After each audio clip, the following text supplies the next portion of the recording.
ఏవండోయ్! ఈరోజు ఈ వీడియోలో మొవ్వు వంకాయ ఫ్రై ఎలా తయారు చేయాలో చూపిస్తానండి.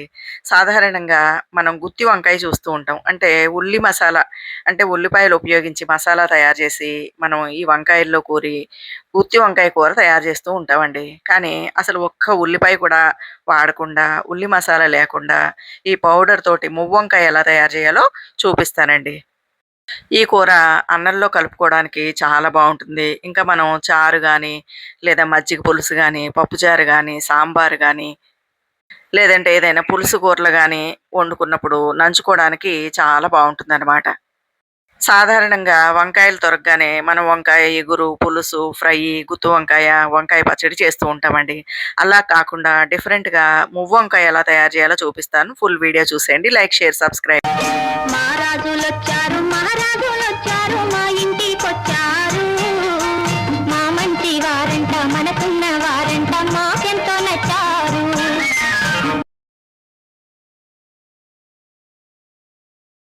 ఏవండోయ్! మువ్వంకాయ ఫ్రై తయారు చేయడానికి ముందుగా లేతగా ఉన్న వంకాయలు తీసుకోవాలండి. అవి నల్ల వంకాయలైనా పర్వాలేదు, తెల్ల వంకాయలైనా పర్వాలేదు. వంకాయల్ని ఉప్పు వేసి ఒక 10 నిమిషాలు నానబెట్టి శుభ్రంగా కడిగేసి, మళ్ళీ శుభ్రమైన నీళ్ళలో ఉప్పు వేసి 4 చీలికలుగా కట్ చేసుకొని గుత్తి వంకాయలకి ఎలా కోసుకుంటామో అలా కోసుకొని రెడీ పెట్టుకోవాలండి. ఒక గిన్నెలో ఒక చిన్న స్పూన్ పసుపు, ఒక చెంచా ఉప్పు, 4 చెంచాల కారం, ఒక చిన్న టీ గ్లాస్ కొబ్బరి పౌడరు, ఒక చిన్న టీ గ్లాస్ శనగపిండి వేసుకొని, ఒక్క చెంచా ఆయిల్ వేసుకొని, ఈ పౌడర్ అంతటిని బాగా కలుపుకోవాలండి.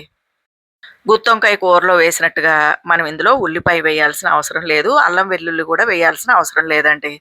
చింతపండుతో కూడా అసలు పని లేదనమాట. మరి ఆయిల్ ఎందుకు వేసాము అంటే, మనం వేసినటువంటి ఉప్పు, కారం, జీలకర్ర పౌడరు అదంతా కూడా ఈ శనగపిండికి బాగా పడుతుందనమాట. ఇలా కలిపిన తర్వాత ఈ పౌడర్ మనం కొంచెం రుచి చూసి, ఈ ఉప్పు సరిపోకపోయినా, కారం సరిపోకపోయినా కొంచెం మనం వేసుకోవచ్చండి. ఈ విధంగా మనం వంకాయల్ని గుత్తి వంకాయకి చీల్చినట్టు 4 భాగాలుగా చీల్చి పెట్టుకున్నాం కదా! ఈ వంకాయ నిండా ఈ పౌడర్‌ని నిండుగా కూరి పక్కకు పెట్టుకోవాలనమాట. వంకాయ నిండుగా కూరి పెట్టుకోవాలండి. మనం ఈ పౌడర్‌లో కొంచెం ఆయిలే వేసాం కదా! ఆయిల్ వేయడానికి గల కారణం ఏంటంటే, ఈ వంకాయలు వేయించేటప్పుడు ఆ పిండిలో ఉన్నటువంటి ఆయిల్ వల్ల ఆ లోపల పెట్టిన మన ఆ పిండి గావచ్చు, లేదంటే ఆ వంకాయ కావచ్చు, లోపల భాగం కూడా బాగా చక్కగా ఉడుకుతుందనమాట. ఆ శనగపిండి పూర్ణం కూడా పచ్చి వాసన రాకుండా ఆ నూనెలో చక్కగా ఫ్రై అయ్యి చాలా టేస్టీగా ఉంటుందనమాట. అందుకని ఈ పౌడర్ కలుపుకునేటప్పుడు కొంచెం ఆయిల్ అనేది తప్పనిసరిగా వేసుకోవాలండి. లేతగా ఉన్న వంకాయలైతే ఈ కూర చాలా బావుంటుందండి. ముఖ్యంగా చారు, పప్పుచారు, పులుసు కూరల్లో నంచుకోవడానికి గూడా చాలా బావుంటుందనమాట. ఈ విధంగా వంకాయలన్నిటిని మనం కూరి ఓ పక్కకు పెట్టేసుకోవాలండి. వంకాయలకి తొడిమలు తీసేయాలండి. తొడిమలు ఉంచకూడదు. ఇలా రెడీ చేసి పెట్టుకొని, ఒక బాండీలో ఆయిల్ వేసి, బాగా ఆయిల్ వేడెక్కనివ్వాలి. ఆ తర్వాత ఈ వంకాయలన్నిటిని కూడా బాండీలో ఈ విధంగా సర్దేసుకోవాలండి. ఈ ఫ్రై మాత్రం చిన్న మంట మీదే మూత పెట్టి మెల్లగా మగ్గనివ్వాలండి.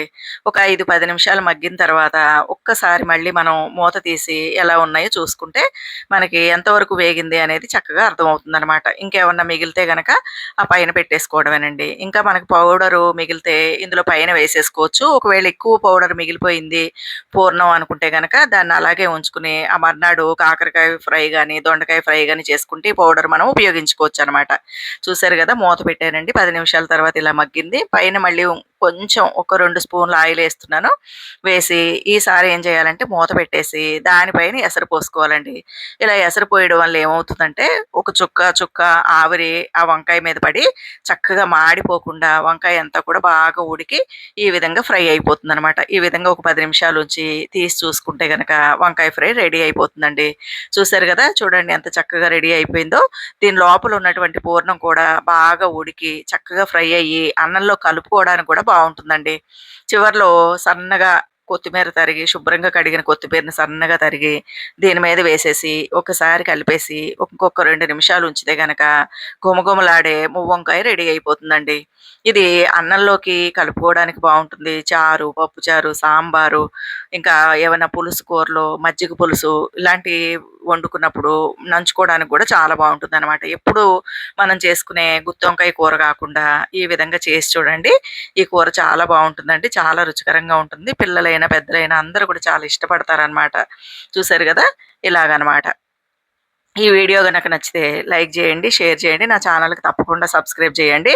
తప్పనిసరిగా హైప్ చేయడం మర్చిపోకండి. సాధారణంగా చాలామంది వంకాయ కూర తినడానికి భయపడతారండి. నడు నొప్పులయ్యి, కీళ్ళ నొప్పులొస్తాయని.